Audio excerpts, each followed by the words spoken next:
swings. There we go. Welcome everybody to the grand finale of our Conversation Peace lecture series. We've had a really good time this year. We've brought Aya de Leon, Sister Helen Prejean, Dr. Ronald Takaki, Dr. Cornel West, Luong Ung, Dr. Greg Saris, and our featured speaker for tonight, Luis Rodriguez. It's been a great time, and there's a lot more to come, so stay with us. My name is Darius Spearman. I'm the Intercultural Center Coordinator. There's a bunch of people I would like to thank. We are part of the Sonoma Student Union, which is located kind of across from the main quad, so do pay us a visit there. Tonight's lecture is part of Rasa Native American Heritage Month, and we've got a lot of things going on for Rasa Month, including the Chicano Youth Leadership Conference, which will be taking place here tomorrow, and I want to give a big thanks to Mecha for organizing that. I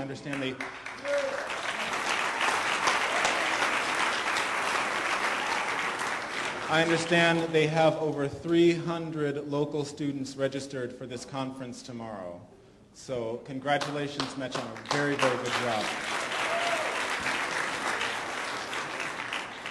I also want to thank Mecha for covering for me tonight, or shall I say enabling me to stretch myself really thin. I just drove in from San Jose, where I attended a conference of the California Council of Cultural Centers in Higher Education. I'm a proud member. We're a group that's doing a lot of good work. So thank you, Mecha, for covering for me tonight and hosting tonight's speaker, Mr. Rodriguez, and taking really good care of him. I have a couple quick announcements and some thank yous, and we'll get to our group exercise.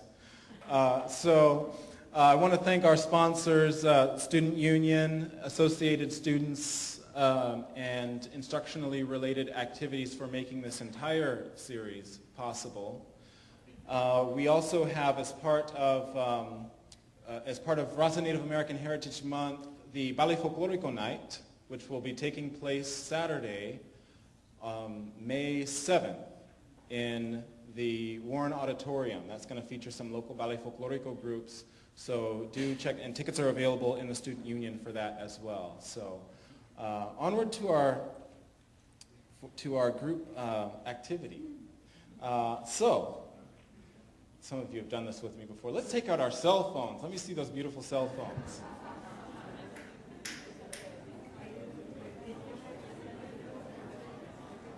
I know there's more people around here with cell phones. Hold them up high. Look at all those cell phones. All right. Now let's do this together, folks. Hit that power button. There we go. Makes a beautiful little tone. And now, to introduce tonight's speaker, I give you Dr. Elizabeth Martinez, Dr. Elizabeth Martinez, Chair of Chicano and Latino Studies.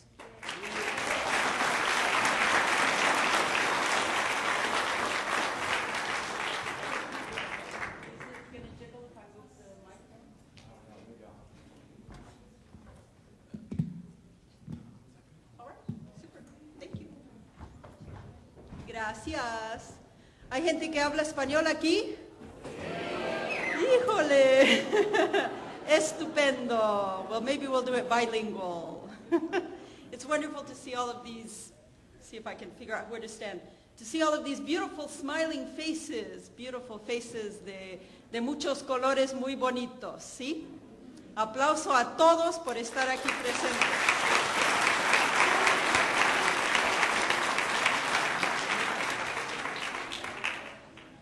For all of the wonderful young people in the audience, and young at heart also, I think that you may not realize it, but our wonderful speaker tonight, Luis Rodriguez, is very much like every one of us in this room in terms of going about his life and thinking about what he might do later on in life.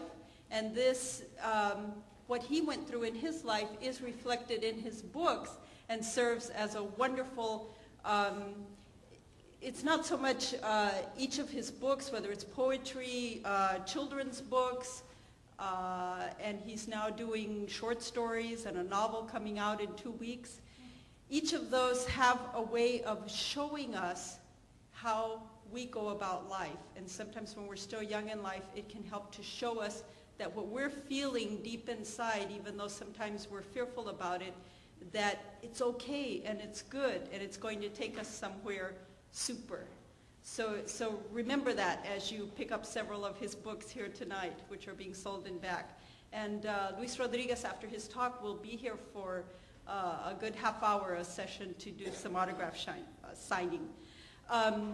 Luis Javier Rodriguez was born in El Paso, Texas, but he then immediately went to Ciudad Juarez, where he spent the first 2 years of his life.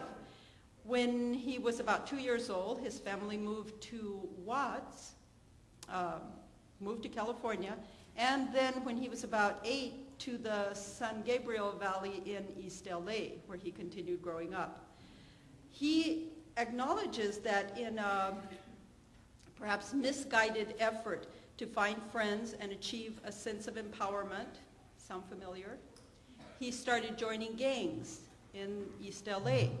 He started doing this when he was 11 years old.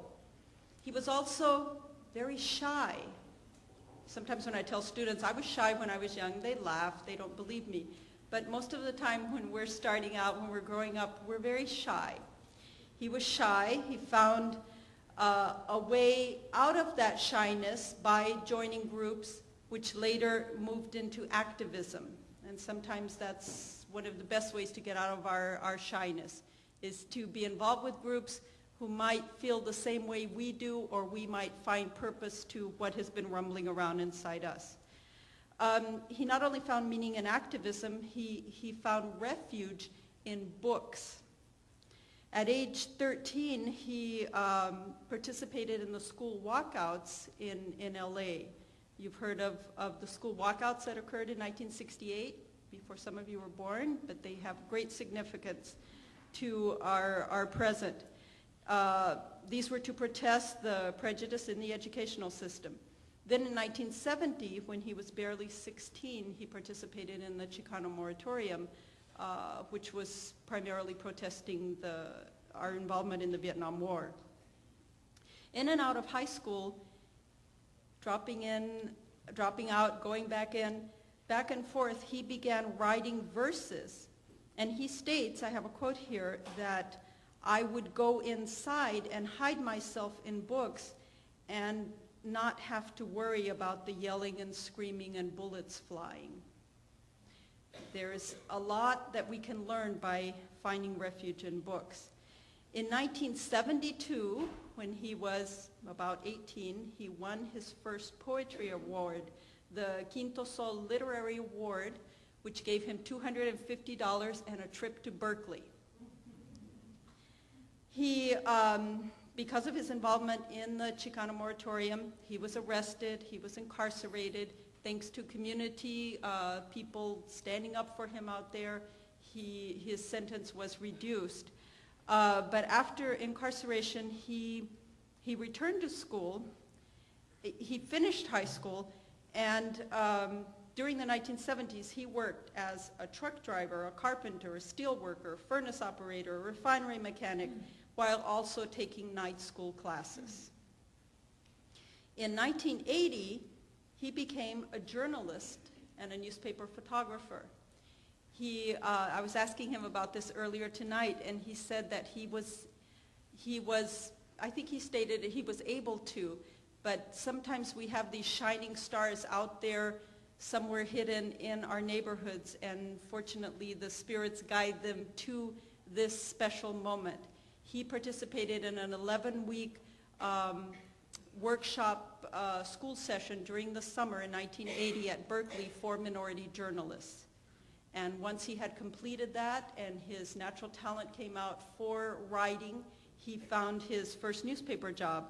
And I believe that was at the San Bernardino Sun, where he continued to work for 2 years. And San Bernardino, I think he'll tell us a little more about it, was a really rough area. He had, I'm sure, very interesting things to cover as a newspaper reporter. But after 2 years, he became blacklisted. He was blacklisted by the editor of that newspaper, which affected, you know, top editors all sticking together, and it affected his being able to get a job as a journalist in the future. But during the 1980s, he also had, after this, he had a public affairs job, and he was director of the Los Angeles Latino Writers Association, and he also published Latino literary and art magazine for budding writers, which he called Chisme Arte. Chisme Arte, or Chisme Arte. And that helped a lot of budding writers get started. Luis Rodriguez had discovered the power of words, and he has a marvelous facility for the written word and for publishing books. Before I cite his books, in 1984, he is often identified with Chicago because in 1984 he moved to Chicago to become editor of the People's Tribune, a weekly revolutionary publication with ties to community-based struggles and action. Here in Chicago, he began conducting poetry workshops, teaching poetry workshops in shelters for the homeless, among gang members, in prisons, in migrant camps, and he founded a publishing house, Tia Chucha Press, which has now moved to California. He has published freelance articles in several newspapers and magazines, all of national prominence. For example, The Nation, Los Angeles Times, Philadelphia Inquirer Magazine, U.S. News and World Report, the Utne Reader, the Los Angeles Weekly, the Chicago Reporter, and Poets and Writers. In poetry, he's noted for his sharp images and for tonal changes that take writers on an emotional roller coaster. He often depicts the dehumanized urban experience at its worst. But there's also a beautiful sensitivity in his poetry. Some of his poems are about love, some are about children, about transitions that we make in life. He has published, he published books of poetry in 1989 and 1991, followed by the book that made him infamous, which is of course titled Always Running, La Vida Loca, Gang Days in LA, which was published in 93, and then in various school boards in the states of Texas, Michigan, Illinois, and most notably in California, his book was banned. His book has continued to be banned. I forget if it was 1996 or 97, the Sonoma County School Board banned his book. But what I want to say to you is that he is in very good company. The 100 top most banned books include writers like, I'm sure some of you know, J.D. Salinger's Catcher in the Rye, Harper Lee's To Kill a Mockingbird, a little more recently, Maya Angelou's I Know Why the Caged Bird Sings, I think all of Toni Morrison's books, Alice Walker's The Color Purple. So I think having your book banned is a very major tribute for a writer. And to finalize here, I want you to know he has won all kinds of awards for poetry. I'm sure I could never cite all of them. He's also received fellowships, grants, and other public recognitions in and outside of the United States. He travels frequently. His first book received the Carl Sandburg Literary Award for Nonfiction, the Chicago Sun-Times Book Award for Nonfiction, and it was called Notable Book of the Year by the New York Times Book Review, despite its banning. He has also published an additional book of poetry, and I think he will have a new one coming out in the fall. And then he's moved into other genres. He recently published a CD, which maybe he'll tell us a little more about, which includes music and poetry by himself and someone else. And hopefully there'll be more of that. He has also published 2 children's books which demonstrate the power of words as well as intelligence that we acquire from our youth through observation. And I don't have the other book up here. And this is, the book they have back there is in English. I've got the Spanish translation. But in this book, La Llaman America, I think in English she is called America, This is a girl's name. Her name is America, which is a common name in Spanish. This book, and it seems to be based in Chicago, has a little girl leaving. She's looking at things around her in her home, and then she leaves home and she's walking to school, and she's noticing the people with the gun in their belt on the street, and the people laying on the sidewalk asleep.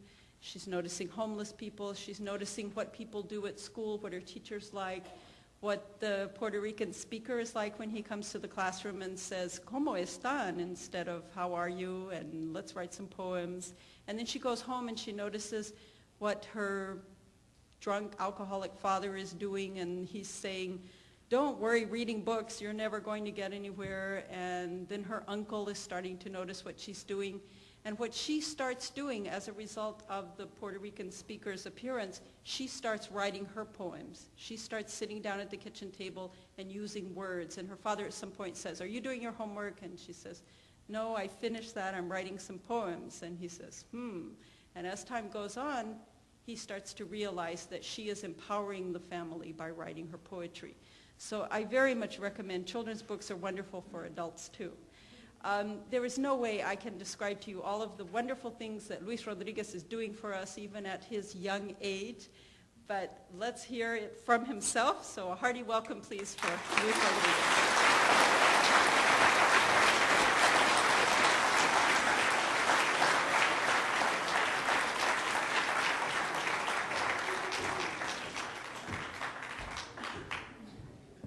Thank you very much. A very beautiful introduction. For the longest time I was trying to figure out who's she talking about, But I really appreciate that. And then you reminded me about that plane trip I took to Berkeley when I was 18 years old. That was the first plane trip I ever took when I won this prize. And here's the funny thing about these heavy-duty, hardcore gangbangers sometimes. They're scared of planes, man. I was scared to death. I mean, I was like, here I've been shot at. I've had, razor blades to my neck. But I'm like, I couldn't stand it, so. But anyway, I'm glad to be here, and I'm glad to be back. It's been a long time, and I want us to have a very strong, good conversation about the issues that we need to discuss as community, about youth, about what are we going to do with the trouble in our communities, and maybe some imaginative ways of dealing with it.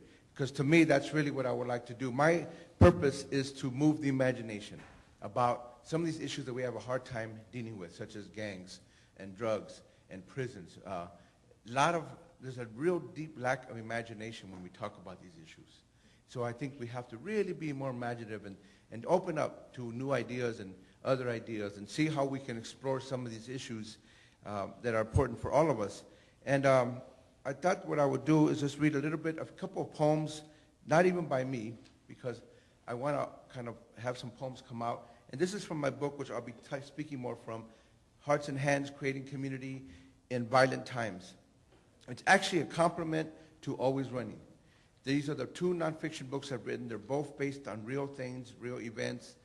This being a memoir of my life when I was young, but this being a summary of like 20, 25 years of work I've done with youth, with homeless people, with migrant families, but also particularly since the book has been out, because in the 12 years the book has been out, I've actually done so much working with youth. It wasn't enough for me to write about what we got to do about youth. I also had to do something myself. And so I created a number of organizations in Chicago as well as now in LA to address this issue. One of the organizations I started was called Youth Struggling for Survival, which I talk about in the book. And just recently I heard that they've opened up a new school in the big Mexican barrio there. There's two main neighborhoods that the Mexicans live in. One's called Pilsen, and one's called Little Village. And combined, they're the second largest barrio outside of East LA. And they don't have enough schools, as people know. The schools are overcrowded. They have metal detectors in the schools. All the problems that we're seeing, high dropout rates. Well, the parents went on a hunger strike because they were going to deny them a school in Little Village. The school that they have now in Little Village is considered the most violent school in Chicago. And that says a lot, because Chicago's got a lot of issues and there's a lot of violence, and this was like the most violent.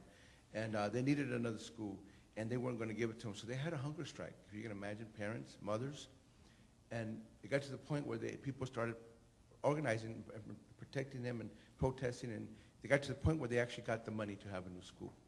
So they will have a new school next year, and it doesn't have a name, but it'll be a social justice school, if you can imagine.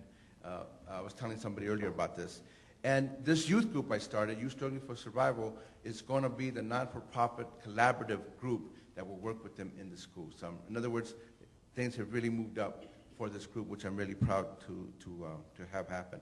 Let me just read you a few poems by various people that I've quoted here in the book. And again, just to add some poetry, to have some sacred space, to have language in the room. I'm going to start with, these are all like some of my favorite poets. William Stafford is one of my favorites. Part Native American, who, even though he's probably mostly not Native American, he has always written from a very native, indigenous way of feeling and thinking. And this is part of a longer poem. For it is important, excuse me, for it is important that awake people be awake, or a breaking line may discourage them back to sleep. The signals we give, yes or no or maybe, should be clear. The darkness around us is deep. And then from Pablo Neruda, who happens to be my favorite poet of all time. Out of each dead child sprouts a gun with eyes. And out of each crime, bullets are born that someday will find the place in your hearts. I'm going to read that again. I mean, when I read this, it's like he's speaking to my neighborhood. He's speaking to what we're dealing with. Out of each dead child sprouts a gun with eyes. And out of each crime, bullets are born that someday will find the place in your hearts. Just maybe a couple more. From Zora Neale Hurston. There is something about poverty that smells like death. Dead dreams dropping off the heart like leaves in dry season and rotting around the feet. Impulses smothered too long in the fetid air of underground caves. The soul lives in sickly air. People can be slave ships in shoes. Powerful imagery. And then just one more. So that the poetry kind of hangs with us for a little while. And then we can talk about some of these issues.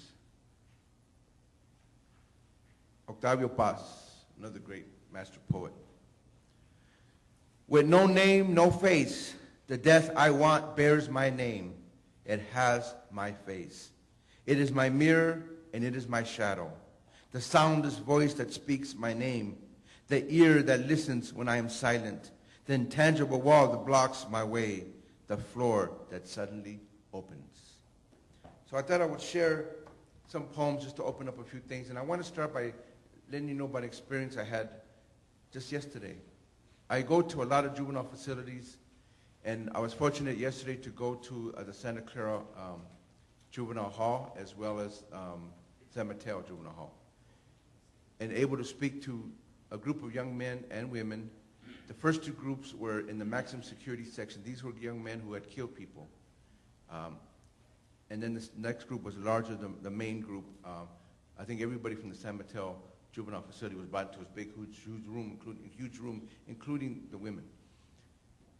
And I just, every time I go in places like this, it's sad. It tears me up, but I know that I have to be strong. And I know that these young men and women are looking for where is a voice, a story that I can hang on to, that can help lead me through where I have to go, that can help point the way. Where is the language that can take me home? And so I have to be very careful to say things that I know will be truthful to them, but at the same time give them hope, keep them dreaming. And it's very hard when they're 16 years old and they're facing life sentences. It's very hard when they're looking at 50, 60, 70 years of their life behind bars. And still, we have to do it. And you know what? Those kids were so hungry and so respectful. They just were open to have me say anything. And they had their books. And one kid came and had his journal. And this kid is facing, I think I understand, I may be wrong, 25 years to life. And he has his journal of all his poems. And he wanted to make sure that he would read some of his poems to us. And to me, it was extremely moving. And if you look at this kid, he looks just like all the young people in here. These kids, they don't look any different. They don't look any different than any of you. They look like my kids. And people in this world and in our society have written them off. People in this world have already determined they are no good. They are not human beings. They don't deserve resources. They don't deserve contemplation. They don't deserve jobs. They don't deserve anything but the worst society can give them. People have already determined that these are not worthwhile people. Oh, yeah, thanks. And thank you. And that really gets me pissed off, you know. And it's like we keep, how do you say, we keep kind of pushing off people. We don't make room for everybody. And it's really about the scarcity that we assume is in our world, and a scarcity that many of us believe that only so many people can make it. And therefore we have a whole industry that works with those that can't. You know what I'm saying? We put billions and billions of dollars just to get people away from us. If you're going to put billions and billions of dollars in anywhere, it should get them to be alive, to be whole, to be healthy. We put money to destroy. We have so much money. We don't just put it to build and create and you know, make something happen. We also put it to destroy, close off. And this is what I see happening with our youth. And so I have to talk about that. You can't have a community unless you have the proper attention and the proper healthy ways of dealing with these issues with young people. Unless we center ourselves on the needs of our children and on our youth. And this is not to say, like my wife one day, what about the elders and the older people? Don't they need support? It's not just, this is not scarcity. This is about abundance. If you take care of young people, it actually takes care of the older people. You know what I'm saying? It doesn't take away from older people. In fact, I have become so blessed by being among these young people. You know, them and working with them have given me life, have given me hope, have saved my butt. You know what I mean? I think I'm trying to save kids. They're saving me. And so I think that it's important for us to see the importance of community being centered around our youth again. We've lost this. Sure, our youth are being entertained. We have a whole industry that gives young people video games and movies and music and you know, whatever money they can get from them. But it doesn't give them life. It doesn't give them a sense of purpose. Their spirit, for the most part, drained. And you know, poverty, people say, well, what about gangs? And nobody seems to have an answer to gangs. Well, you can figure out gangs. It isn't hard to figure out. Gangs occur within certain conditions. You look at those conditions and you'll find when there's gangs. And when those conditions don't exist, you're not going to have gangs. It isn't hard to figure that out, but nobody wants to look there. They want to blame the gang kids. They want to blame the parents. They want to blame everything. They don't want to look at what it is that we're doing. Poverty is one of the key elements in the street gang phenomena. It doesn't mean that rich people don't have gangs, but they don't call them gangs. They have them. It just means that the situation you're looking in the streets, where young people do drive-bys, kill their own people just like them, who are caught in that same world where they have enemies that they don't know, but you know what? Love the same things they love the same music. A world in which we start being suicidal, homicidal. See what I'm saying? You see what poverty is in that world. And people forget, because I've heard people on the radio, here's something you might be aware of, or you may not be aware of, but I actually might be on the Bill O'Reilly show. They invited me to be on the show. And people told me, don't go there. And I think, why not? I'll take the challenge. I mean, why not? But I think that I'm very much going to try to make sure that I stay on point because he likes to take you off point. But one of the most important things that I think is important to point out is that there is a rational basis for all the trouble we're going through. And if we look very deeply, we will find the root causes. Everybody is like Henry Walt David Thoreau once said, people are all hacking away the branches, but nobody's working at the root. That's what we're doing when we put more prisons, more police, suppression programs, zero tolerance, standardized testing, all these things. It's just the superficial. And we're abandoning the real work that has to be done at the root level. The real economy in our communities, the real politics of our communities, the real spirit that's missing in our communities. We don't want to do that work. And then we're putting up our hands. I don't know why people are in gangs. I don't know why people use drugs. So we have to get back to these things. And if you look at it deep enough, you will know that people join gangs for very rational reasons. I know when I say that, they can't believe it. Because they look at gang members as crazy. I know, it's la vida loca. It was crazy life. And there's a certain kind of madness in there that has to be addressed. But I'm going to read you one quick statement by one of my favorite poets, Theodor Radke, who when I heard this statement, I go, he's talking about what I'm saying. He's talking about the madness that I'm talking about. It's not quite madness like they're totally dead and off the wall. This is the madness I'm saying. It's a line from one of his great poems, and it goes like this. What is madness but nobility of soul at odds with circumstance? What is madness but nobility of soul at odds with circumstance? It's another way of looking at what we call the madness in our streets. The spirits of the youth that cannot reconcile with the kind of society that abandons them, that doesn't pay them proper respect and attention, that doesn't even care about their destinies, their purposes, their talents, their gifts. It's driving our kids mad. Our parents, the good parents, who don't got time to deal with these kids. A society that's so quick and fast, we can't slow down, just to slow down and just pay attention. So we're contributing to a madness that cannot live because it's at odds with the circumstances around it. You know about ADD, right?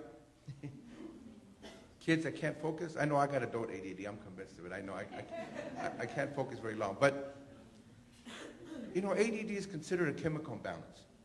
And if you're diagnosed as ADD, which actually more and more kids are being diagnosed, and there's like whole schools where like the whole school practically is on ADD, you know.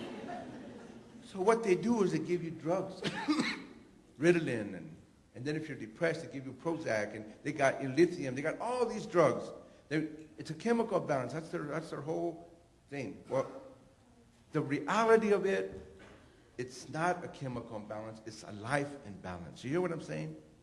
But we don't want to change the life that they're in. We want to change their minds. We don't want to change the fact that there's 40 kids in the classroom and nobody can pay attention to these kids.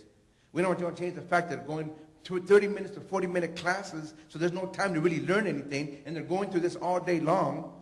We don't want to change the fact that, you know, there's teachers, good teachers, who are just overwhelmed, and when they're being told that all you got to do is test these kids, that they're actually not being teachers. So we'd rather the kids take the drugs. Well, let's change the kids. Well, we won't change what's really causing the problem. We'll change the kids. They try to do this to I have a 16-year-old son. I have 3 sons and a daughter. And I'll talk about my oldest son in a minute, but my 16-year-old son, when he was like 5, 6, 7 years old, they said he was psychotic. I mean, this kid was all over the place. I'll give you an example. When my daughter graduated from high school, she actually graduated from Catholic school. And at the graduation, we did it in the church. And I was filming her with all her friends, and some little kid was climbing the wall of this church. And I was saying out loud, man, some of these parents, they can't take care of their own kids. I don't believe it. You know, some kid is climbing the wall. Well, it was my son. You know, he was, no, my God. But he was that kind of a kid. Okay, he would literally climb walls. Well, they told my wife he's going to need Ritalin. And then I talked to her and said, no, I'm not going to give him Ritalin. I'm not going to do it. I'm going to change his circumstances. So I found out what the school was like. 40 kids in a classroom, in a bungalow, because there were so many kids that were getting bitten by spiders and bugs in this bungalow because it was like just hidden away in the back. Nobody was going to pay attention to him. He needed people to watch what he was doing. 40 kids wasn't going to work. And again, they weren't going to change the circumstances, so they're going to change them. I'm going, no. I finally got him in a Native focus school in Chicago. And there was a school that you had to have some Native background. I do have Native background. And sometimes people don't believe it, don't want it because I don't got no card. You know what I'm saying? But it's okay.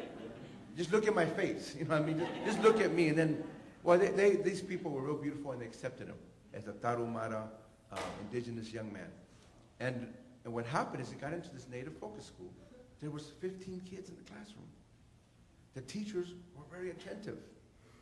And besides everything they had to teach him, like everybody else, they also took conscious recognition of his culture, of who he was.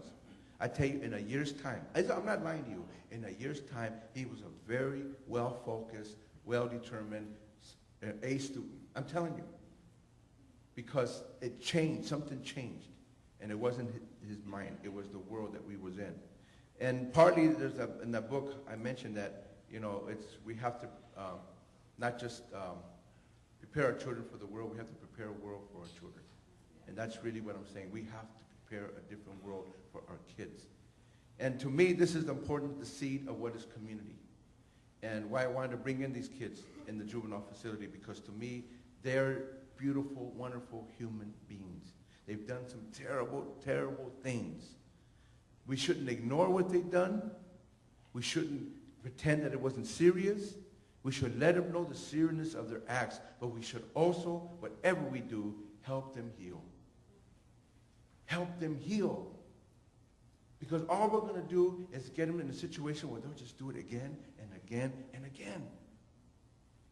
If we don't do the work now, and they're young enough, what can happen?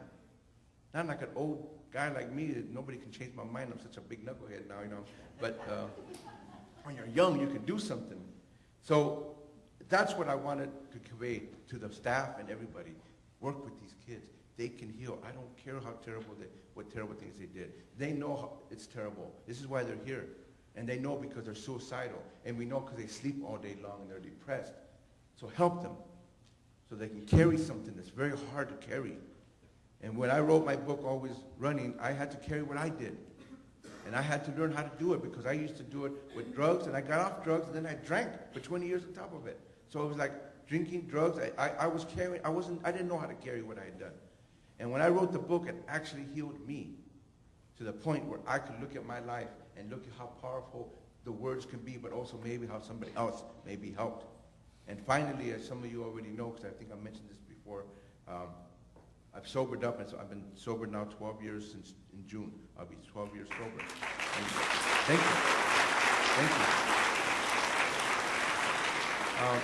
But I want to mention 5 things that I think are important to find and look at our youth and also the rest of our community. These are 5 things that I found in my life. I call them the 5 empties, the big, great 5 empties.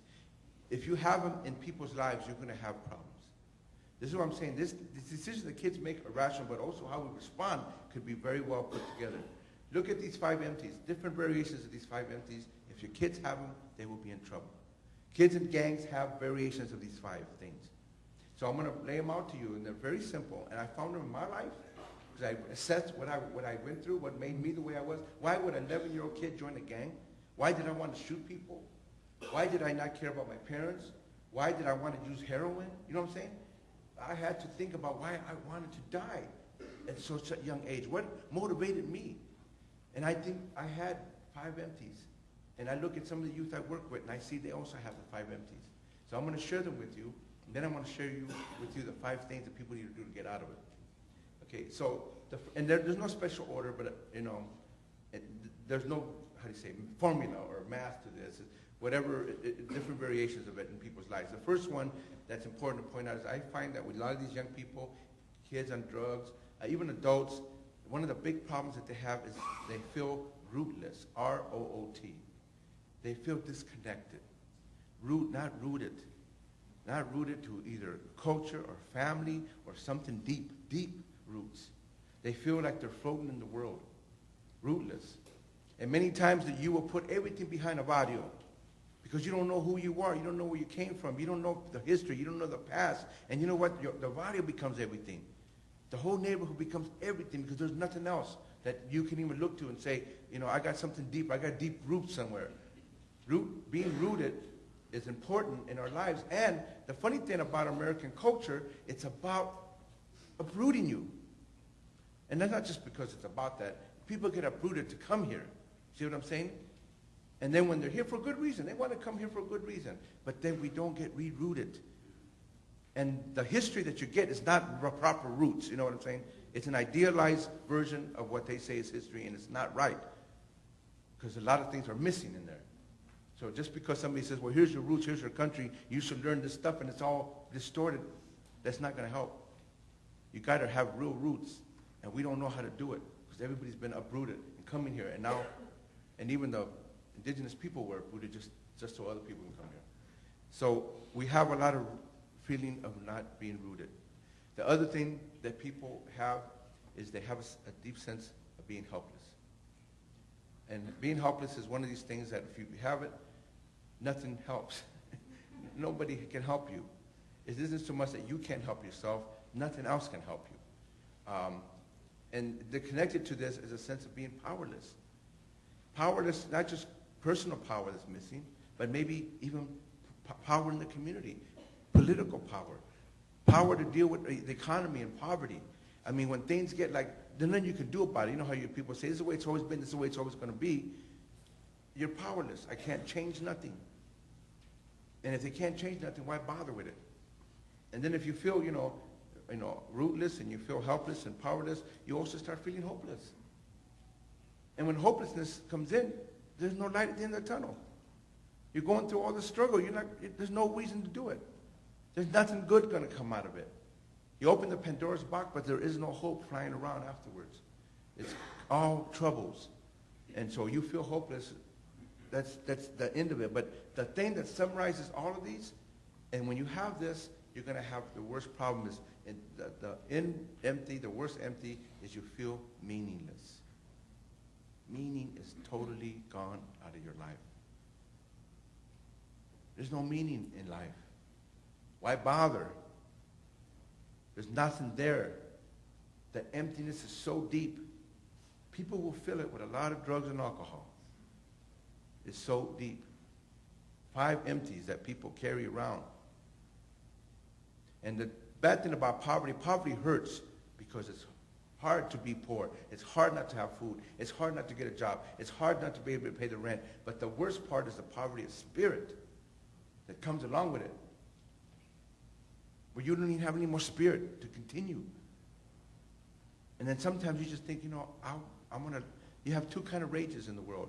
White rage, which is depressed, and red rage, which is lashing out. They're both connected, 2 sides of the same coin. You know what I'm saying? When you're totally depressed and you're inward and you don't feel anything, and kids that cut themselves just to feel. And then you got this red rage, the kids in the streets, the riots in L.A., kids shooting people, just exploding, blind, no direction, just hitting everything. So this is the 5 empties that you have to be aware of. If you have it in your life, you got to find a way to fill it truly and wholly, completely fill it. Because otherwise, you're going to fall into the same traps. The prisons, the alcohol, the drugs, suicides, the empty lives. My dad, he worked. He didn't go to jail. He was a good guy, quote unquote. Totally dispirited. Emotionless. Couldn't even connect with people. Could not even say, I love you. To the day he died, even when he was dying, you think, come on, Dad, say it now. I love you. Come on, you're dying. Your last chance. Couldn't even do it the day he died. I don't blame him. I know what makes people this way. You know what I mean? So what I want to share with you is the 5 things that I found were important to get through all this. And these are 5 things that I give as advice to other people. I have like 150 prisoners that write to me. Old homies from years ago who read my book are now writing to me. And I'll tell you a story about one guy. I have it in this book. I changed his name to Johnny. And he probably is the worst case that I have ever had to work with. I've worked with murderers. I've worked with rapists. I've worked with armed robbers. I've worked with a lot of people. All of them are pretty decent, by the way. All of them are, sometimes I trust them more than people who aren't in prison. But, it's another story. But I got a letter from this guy. He said he read my book, Always Running in the Prison. He says, my dad's in the book. Well, it turns out he's the son of one of my homeboys who got killed. My homeboy was killed by the police, and he was 3 years old when it happened. He remembers it somehow. I mean, a traumatic thing like that, he remembers that. And when he was 11 years old, his mom shot him up with heroin. When he was 18, he killed a cop. And apparently, they couldn't prove it, so he got away with it, but then he became a big extortionist. He would go to all the businesses in the neighborhood and, get money from them. Otherwise, he would blow up their business. He started to be doing some heavy-duty crimes. He got sent to prison for a lot of his crimes. He became active in one of the prison gangs here in California. He became a soldier for the prison gang. His cousin, who's a good friend of mine, says that he's known to have possibly killed, and I can't confirm this, a minimum of 15 people in the prison gang. He has tattoos from the tip of his forehead all the way to his feet. He has 60% of his body burned. In one of the prison riots, somebody put flammable liquid in a cell and threw a match and burned 60% of his body. This guy's been through hell and back. So he writes me a letter, and he says, I read your book. He's like 30 years old. I want to change my life. And this is a hard thing. It's like, oh, okay, buddy. I don't know. I mean, what you've done, you have to carry a lot of stuff here, man. But you know what? I thought I would do what I can. I don't know. I'm not in the business of saving people. I think people save themselves. But maybe I can guide, hope, experience, some knowledge that I might give that might help. So I told him about these 5 things. And it took him a few years because we stayed in correspondence, but he actually did all those 5 things. And believe it or not, he actually got out of prison. And we actually met. I came from Chicago all the way to LA, and he got out of prison, and I saw something in him. Now, this guy's a hard guy. You could see it.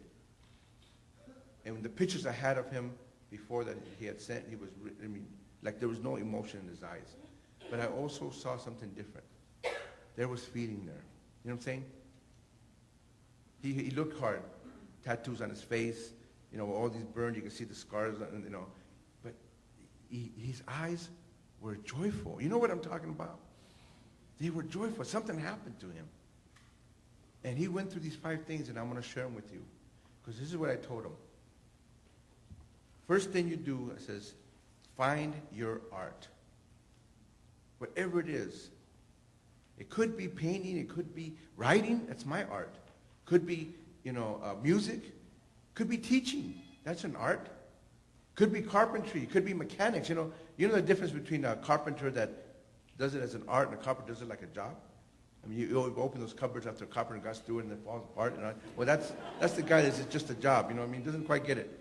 But the carpenters and the teachers who do it because they love it. It's a calling. It's something. It's not just a job.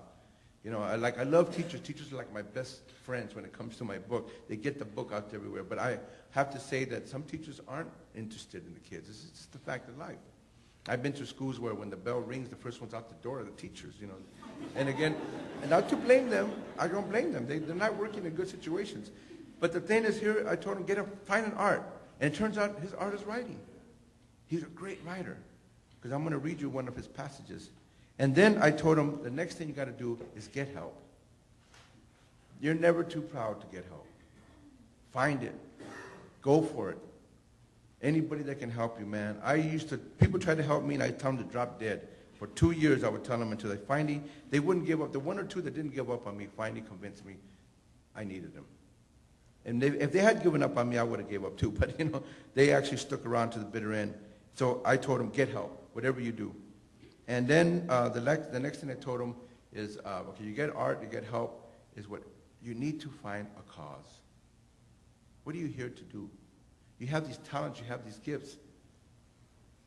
Something better than you, something bigger than you. You know what I mean?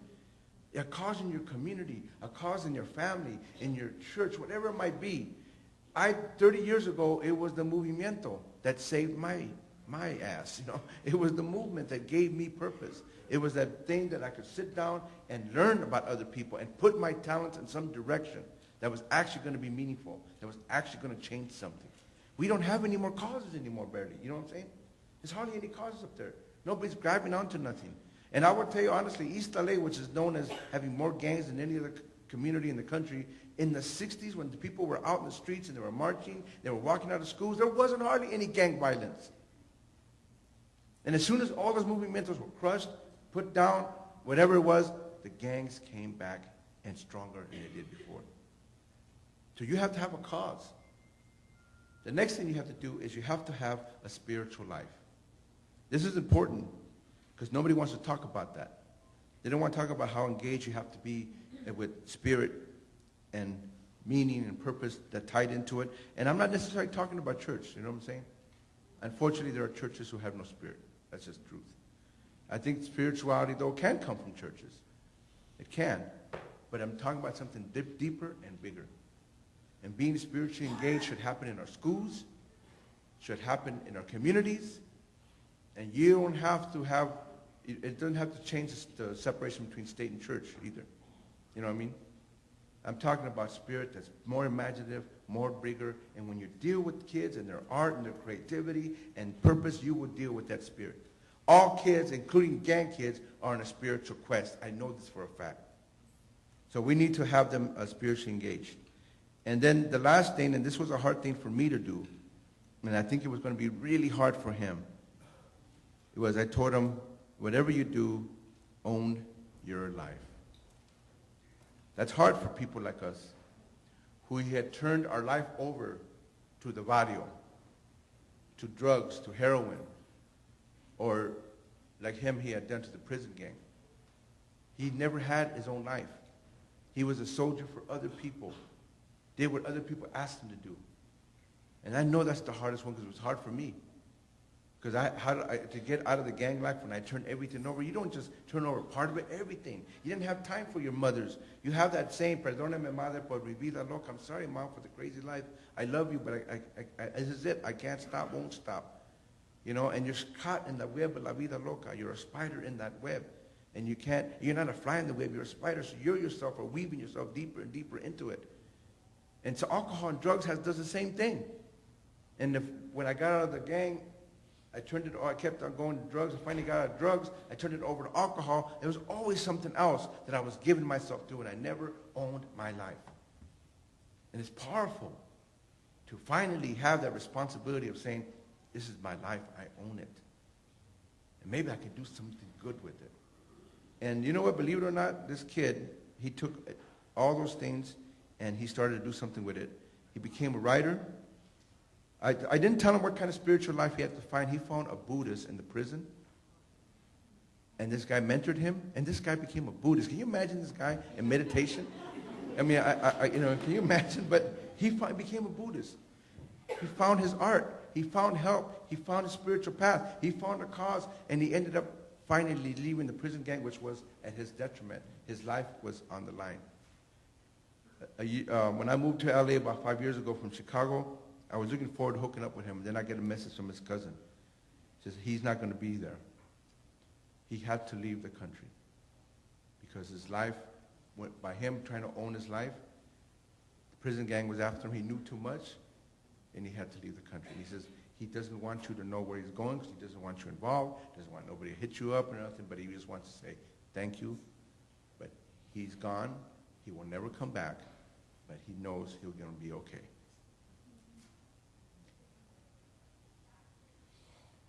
And you know, I believe he is. I don't know where he's at, but you know, I think he's going to be okay. And I wanted to, I don't know if I'll find it, I wanted to find this piece that he wrote because so you get an idea about what I mean, what a great writer he is, but if I don't find that's okay. I think the idea that you get is that if you can help somebody like him, I'm telling you, man, you can help anybody. And we write off too many people too soon. So it's important that we remember these things.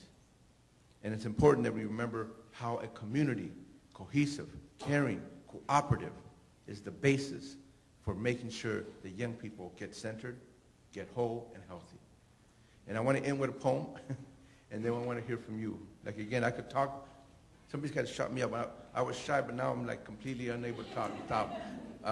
I do want to end with a poem, and then I want to open up to you. And this is the poem that I wrote. It's my sobriety poem. I have a poem called Notes of a Bald Cricket. 7 pages. I'm not going to read all the 7 pages. I'm not going to read the last part. But I wrote it because it was my recovery. And it's called Notes of a Bald Cricket because when I was a kid, my dad had named all of my siblings after insects or animals. So my brother was El Rano for La Rana, the frog. I had a sister called La Pata, the duck. My other sister was La Cucaracha. You know what that is. And then I was known as El Grillo, the cricket. Because apparently when I was just barely learning how to walk, I had a little jump in my step. I don't know why. So he says, he's a cricket. And then in the summer, because of the lice in South Central LA, a lot of the people would just cut your hair all summer long because you have to worry about lice. So I became a Grillo Pelon, the broad cricket. So this is what this is. And I'll just read you the last part. And you might have heard this before, but when you hear poetry, it's important to not try to get the whole thing. Poetry is condensed language. There's a lot of images and details. You're not going to get it all. Poetry is meant to be read over and over again, and it's meant to be heard over and over again. So what you do is just let a detail or an image or 2 or 3 of them come get you and hang on to it. Next time you hear this poem, maybe another one come get you. We don't know, we need to educate ourselves on how to read poetry. People have lost this idea of how to read poetry. Poetry is not like TV that happens so fast. It's not like the billboards that tries to sell you something. It's not like video games because that's fast and quick. And poetry is meant to slow down, you pay attention, get your ADD in check, right? And you let the poems come get you.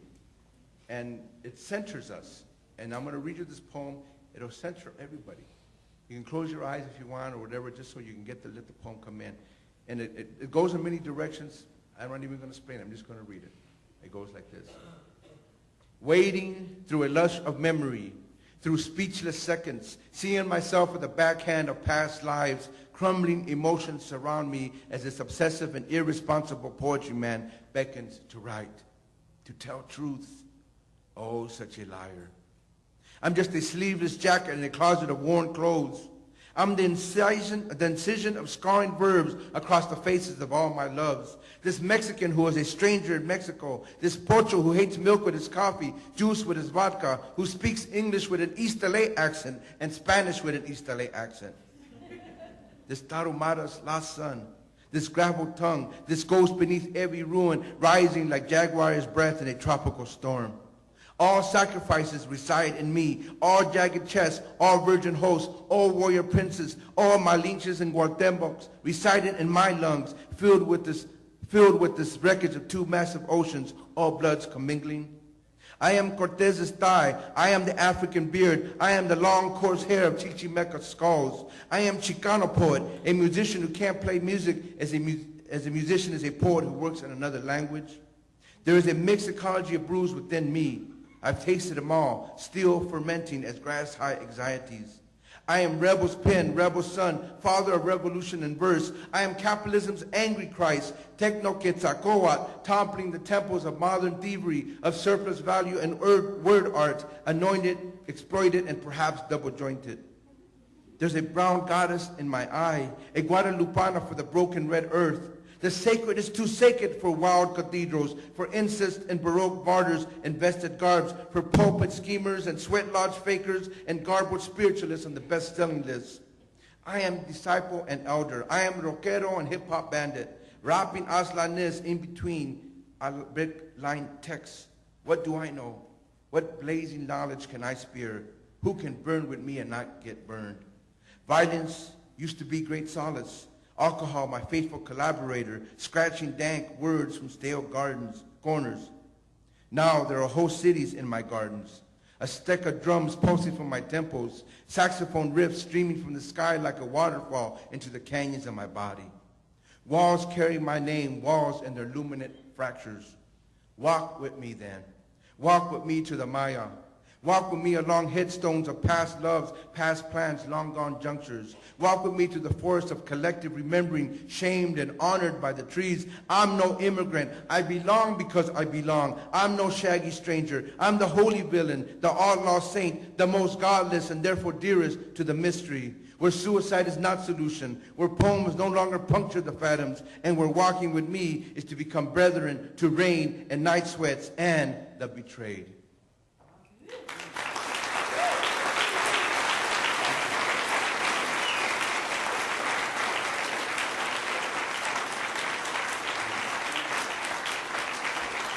So I hope we've inspired some questions and comments, and we'll go as long as we can before they bring the staff and pull me out of here. But Let's see if we can get some comments and just have a little dialogue, conversation about these issues, and talk to us. There's Mike, I guess, so that we can all hear you. If people can come up, we'd appreciate it. Anybody want to start? Start. No. Okay. Is this on? Anybody hear me? Okay. How's that? When we lose a civil rights freedom fighter, it hits me harder each time because I feel we're moving further and away from the civil rights legacy. Can you reflect on the passing of Corky Gonzalez? Yeah, very, very important. I never met Corky. I didn't have to meet him to know who he was. And he influenced a whole generation and more of young vato locos like me. And I'll tell you, the poem, I Am Joaquin, was so vitally necessary. And I almost had passages of it memorized, and I would read it all the time. It spoke about who I was, where I was going, my confusions, my certainties. It spoke to our struggle. It spoke to our people. It gave Chicano a name and a meaning and something that was, you can hold to, tangible, something real. And Corky was one of those guys who never stopped fighting. He was a boxer, but not only that, he fought. He started the Crusade for Justice in Denver. He was in all the major marches. He marched with Cesar Chavez. He marched with Martin Luther King. He went to the Chicano moratorium against the Vietnam War. He was in all the struggles. He opened up schools for our gente, schools about our culture and our history and our poetry and our literature, so that our people wouldn't have to worry about the schools that aren't going to do that. He made things happen. And he encouraged me years later to do the same, because now I have a cafe, bookstore, a culture center in the San Fernando Valley called Tia Chucha's Café Cultural, that hopefully my daughter wants us to build a school there too. So hopefully someday we'll get that, because she's a teacher. She says, I want to build a school for our people and our with our connections, our history, and for our kids. So I think that he's the light that helped do that, because he wasn't going to sit around and just wait for something to happen. He was going to make it happen. He did pass away, was it Tuesday? Yeah. And it's just really shame. And of course, my understanding is that he wanted to die at home. He was very sick, and they were keeping him in the hospital. He says, no, I'm gonna go home. I wanna pass away with my family. So he did pass away. And I know some of you may not even know who he is, which is really the sad thing, that he's not known by all of you, because he is a heroic, important figure. And hopefully we can now tell his story to a lot of people. In my magazine, I have an online magazine called Chispas, Xispas.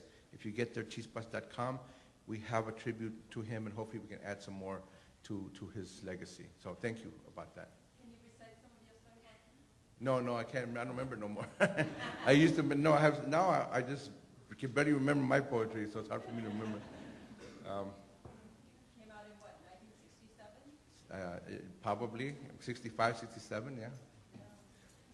I just had a thought, and when you were talking about the gangs, how would you relate what's happened to our children to what's happened to us on a global scale, in terms of the war we're having in Iran, global scale?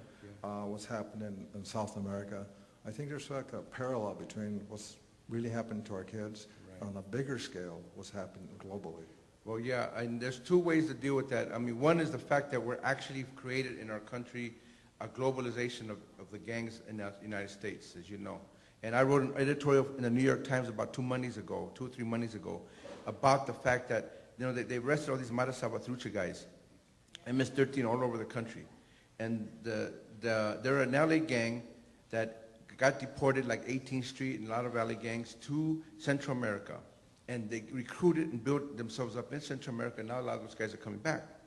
Well, the Homeland Security considers them a major threat. They almost liken them to Al-Qaeda. They call their gang, instead of, whatever, they say they have cells. It's like all of a sudden they're using this terrorist language. Well, my editorial was, we created these kids. We created them because we supported that war in El Salvador and in Guatemala that brought 2 million and more people to this country as refugees. We created them because then they didn't have nothing here, no jobs, no resources, and many of them had to join gangs just to survive. And then, in '92, after the LA riots, instead of building and getting what the kids needed and helping out. They deported 30 to 40,000 kids a year to Mexico and Central America. And these were kids now with tattoos, sophisticated. Some had done prison time. They were going to countries that never had this. You know what I'm saying? Mara Salvatrucha didn't come from El Salvador. El Salvador did not have those kind of gangs. They had maras, those were little guys hanging on the corner. Mexico didn't have these kind of things. Now they have them. And for the first time they had crack. El Salvador didn't even have crack. Now there's crack all over El Salvador. Mexico City, there's crack everywhere. There never used to be crack. In Mexico City, LA gang guys are running the drug trade. We deport the problem, and now there's a globalization, and we're going to look at it like, oh, we're going to see the same policy that created these is the same policy that created Al-Qaeda. That's the problem that we won't take responsibility for. See what I'm saying? And nobody wants to talk about this, but we have got to take responsibility. We created the monster that killed those people. And I'm not trying to take anything away from Osama bin Laden. If they ever catch that guy, good. But don't take away the fact that we made that guy. And Saddam Hussein and all those people that now we're supposed to be at war. And the other thing that I would say is that what really gets to me is that we're trying to tell these kids, don't think like a gang member, right? The gang mentality, you got to think differently. Don't think about the revenge and you're going to get this and all this kind of stuff. And guess who does it more than anybody? Right. Our leaders, our government, the people that are supposed to run everything. When 9/11 happened, terrible, terrible incident that was, I saw the seeds of reconciliation. I saw the seeds of people talking about healing. I saw the possibility that we could all sit down at the table and say, what kind of world can we change this from? But instead, what they did is wrap themselves around the American flag, got the bombs, put billions and billions of dollars in there, got our kids and sent them over there and just blew away 2 countries. We went nuts. We went crazy. We killed far more citizens than ever was killed in that Twin Towers thing. And who knows, they don't even get the numbers. They're saying from 10,000 to 100,000 civilians in Iraq alone have been killed since we've been there. Nobody can justify that to me. And even Bush can't justify it because now it turns out there was no justification. See what I'm saying? But the worst part is the same gang mentality. We're going to get these guys. They're our enemies. They deserve to die. What is it when you do that shock and awe and you have those bombs and nobody has to really be there? They just have to, in computers. What's that? Those are great drive-bys. You know what I'm saying? They are. They're great drive-bys. So I'm glad you brought that up. And again, I'm not trying to justify the drive-bys that happens in our streets. It's not right that our kids are killing themselves. It's not. We don't want our kids killing themselves. But it's very hard to give them one message when our own leaders do the damn same thing. That's what's really difficult. ¿Quién más?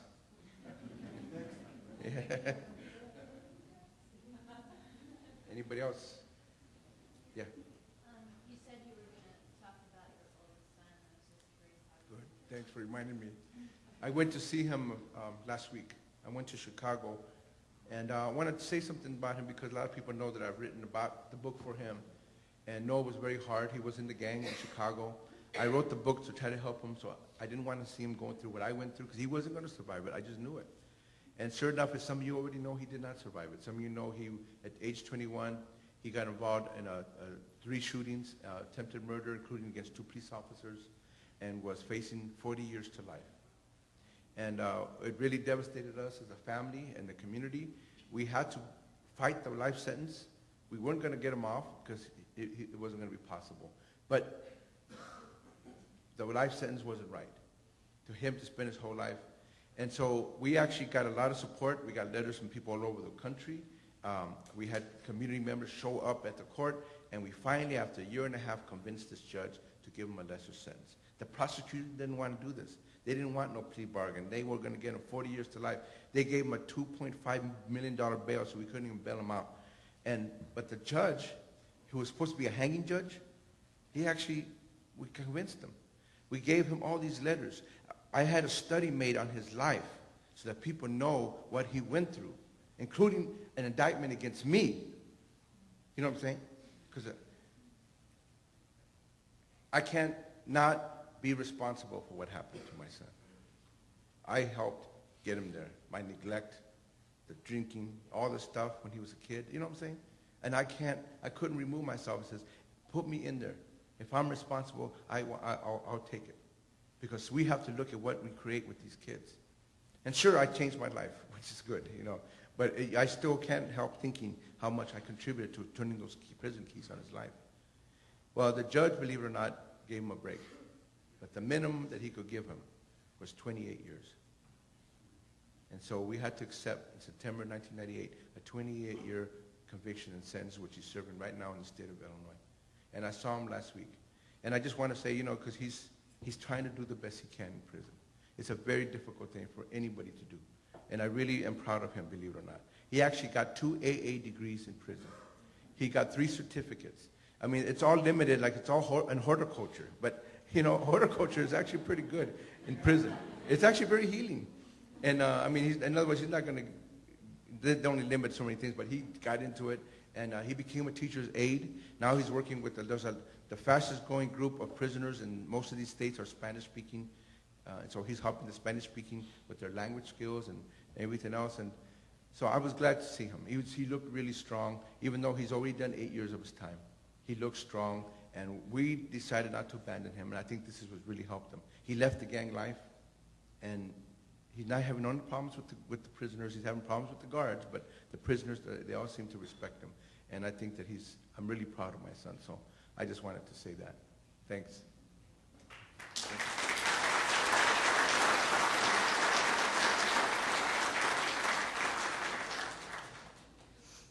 I just want to say thank you because you've been incredibly inspirational to me. And I wanted to ask you what you thought about the importance of mentorship and if there's anything that we can do for kids who so much has happened to them that it's really, really hard for them to forget and not give in to the depression and things that come with it. So, yeah, I think mentorship is extremely important. It's not the same as parenting. It's not the same as even being a teacher, though it's related. And there's 2 things about mentors that we sometimes forget. One is you have to really care about the kid, but more so you have to really care about his talent. You know what I'm saying? What makes you a good mentor is that you have knowledge and skills that will help draw out the beauty and art and talents of these kids. So you have to do one thing is, you know, care for him and or her, and second of all, give him knowledge, impart knowledge. People forget that part. So it's not just simply taking a kid to the mountains like, you know, Big Brothers, which is nice, you know, taking the mountains, having a nice relationship with the kid. It's teaching them things. And generally, I mentor kids who love words and language like I do. Because then they look at me and say, you know what, he's doing what I want to do. I want to be where he's at. So then I can be the guide to help him get there. So I think mentoring is vital, and here's the sad thing about it. Most kids do not have any meaningful, respectful relationship with any adult, let alone a mentor. And I would tell you want to stop gang violence in our streets, you want to stop it, I'll tell you one thing that really works. If every adult had only one young person, just one, that they mentored, you know what I'm saying? Just one, we would not have the problems we're seeing in our communities.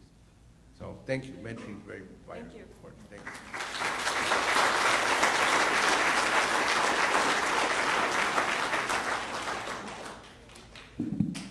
I'm short.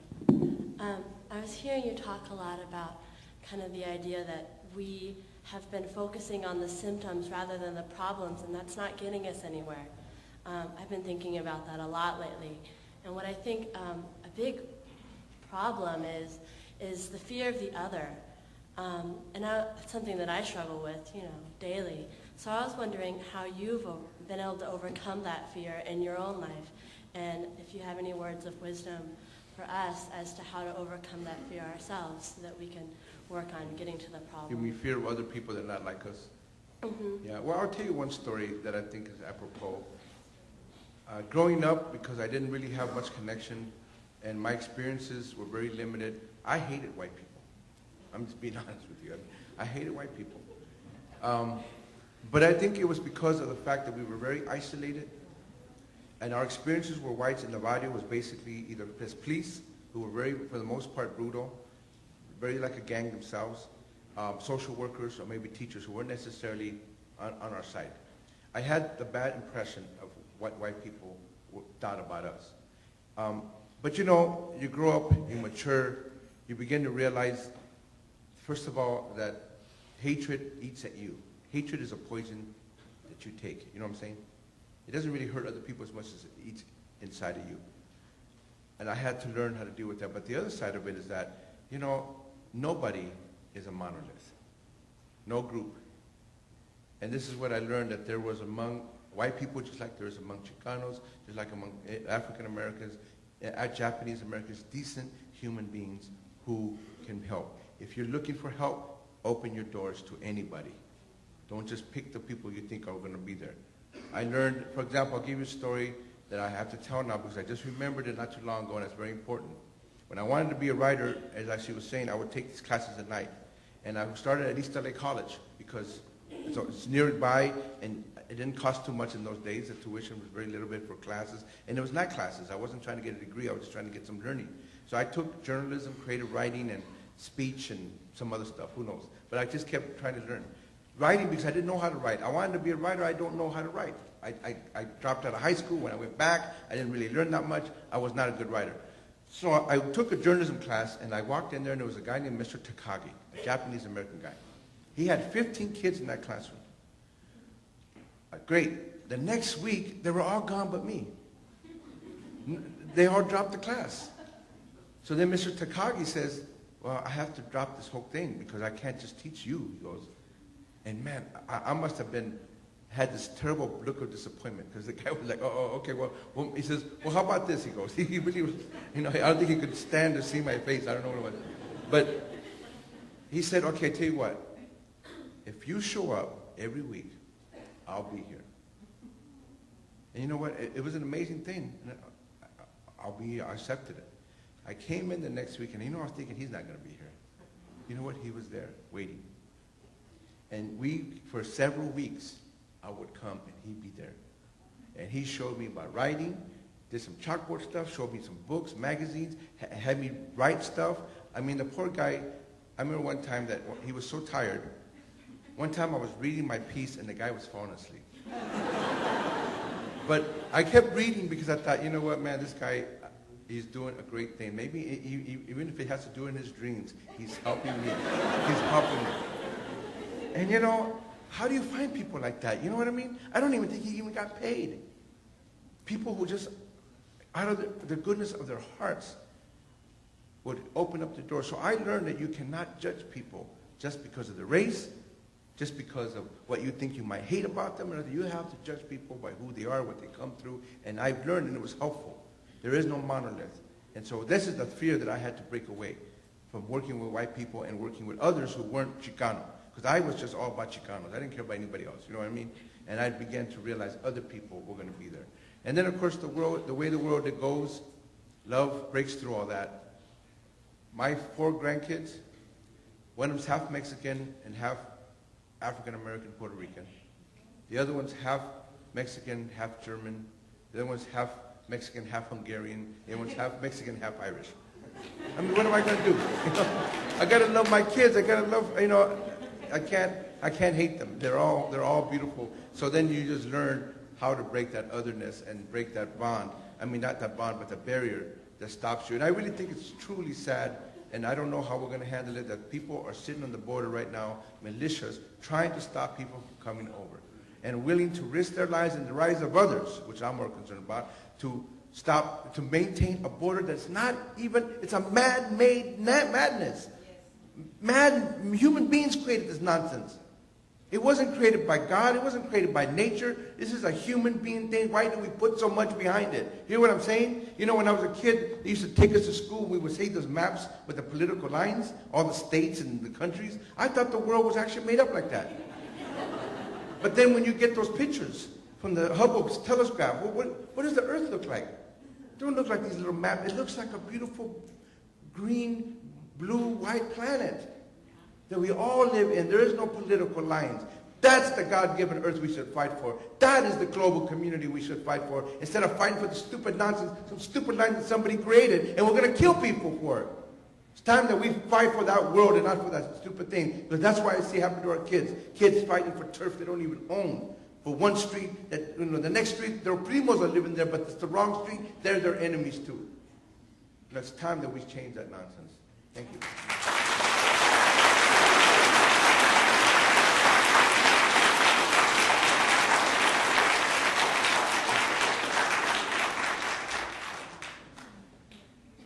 Great to listen to you.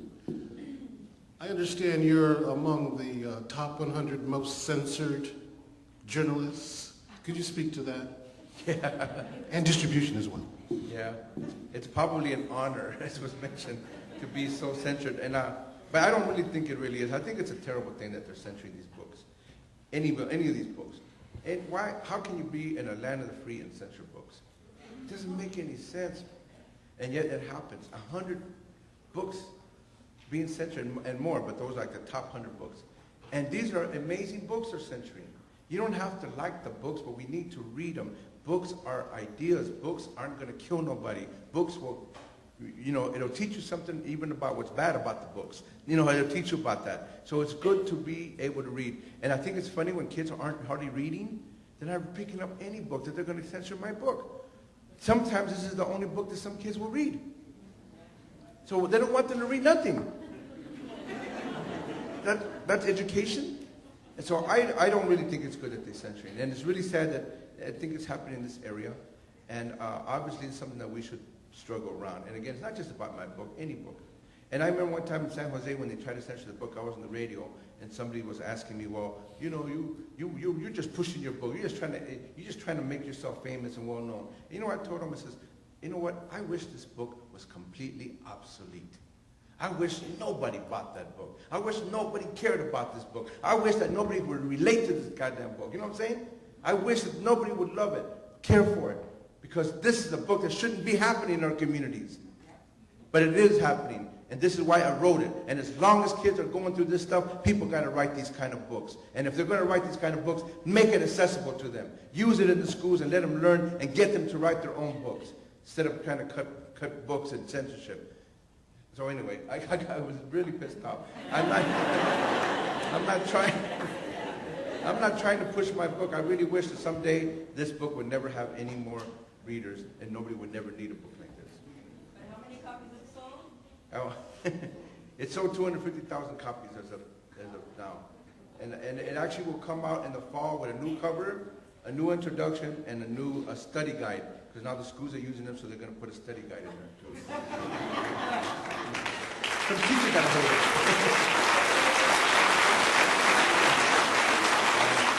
I know we don't have a lot of time, so this is maybe even one or two more questions.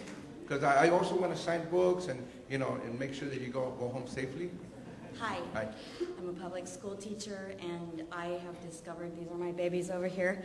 Thank your you. book Thank is you probably Thank you. one of the only books that I can get them to read. I'm hoping you can tell us about some other accessible books in this genre, and if you could give us a quick synopsis of your upcoming book. Okay. Thank you. Yeah, as far as other books, I don't know. There's a number of books.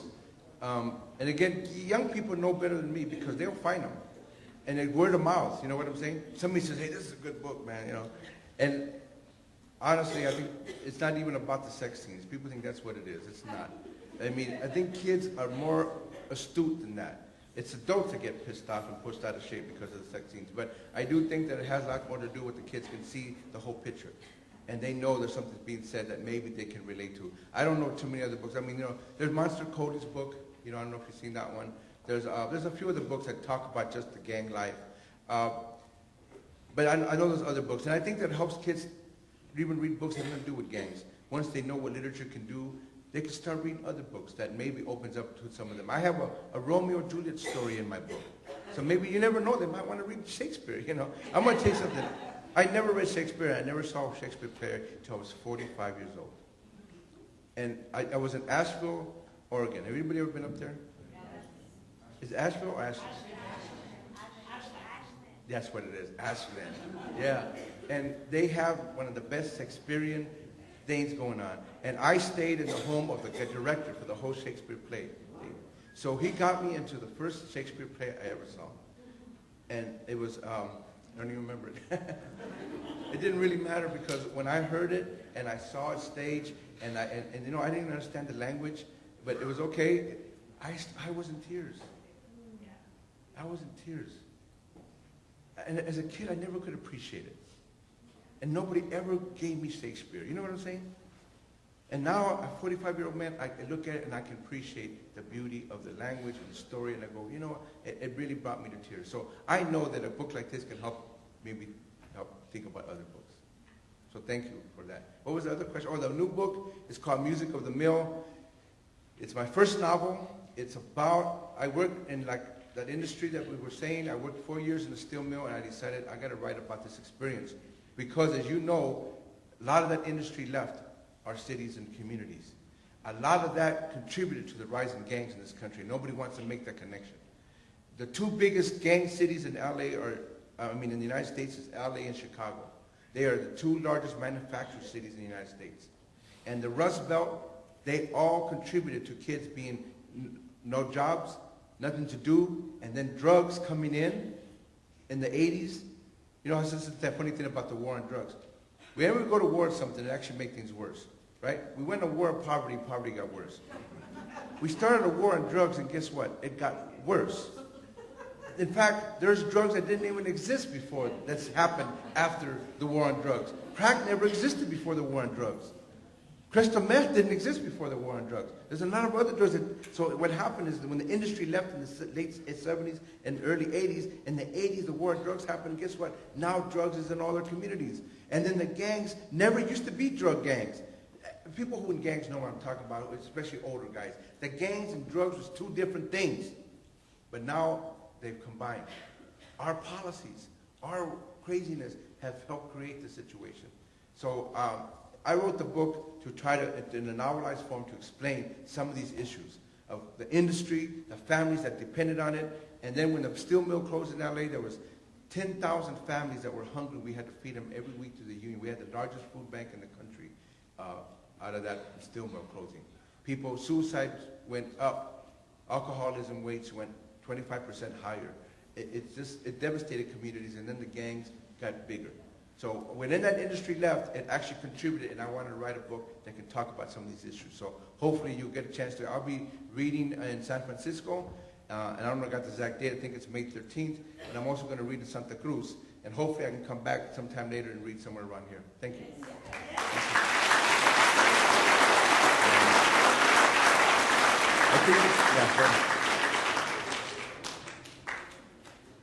I was just curious what to say, about media depicting gangs and how it depicts it as being encouraging children to join gangs in some ways. Yeah, the media. Well, you know, the media has to lie. I don't know why. I was in the media so long, and I actually was very saddened being in the media. And I actually worked for CNN years later in Chicago. I worked in the radio. When I got out of newspapers, I ended up working in radio. But I had to get out of there. I quit it too, because it was during the Persian Gulf War, and whenever the bombs were going off, remember, in the Persian Gulf War, all these reporters would jump up and, yay! I go, you know what, I don't want to work with these people, you know. And I don't know, except that, you know, we have to get the truth one way or the other. We have to stand for the truth. We have to stand for at least our truth. If the media is going to talk about gangs, they ought to talk to the real gang kids. They ought to talk to the former gang kids. They ought to talk to the kids going through it and the kids who've been through it. And they ought to listen to the experts in their own lives. They're the experts. The media isn't the experts. And the media is going to they're going to do two things. They're either going to glorify them or they're going to demonize them. Both those things distort the reality. The reality is neither one of those. So this is why we need the truth. And if the media won't do it, we got to create the media, or we got to find a way for our truth to be heard. Listen, I think I'm going to have to end, but I want to thank you all for listening. Thank you for participating. Please don't stop the struggle. Please center your life around these kids. Be real mentors, be real people, be real parents. Gracias. Thank you so much. Thank you.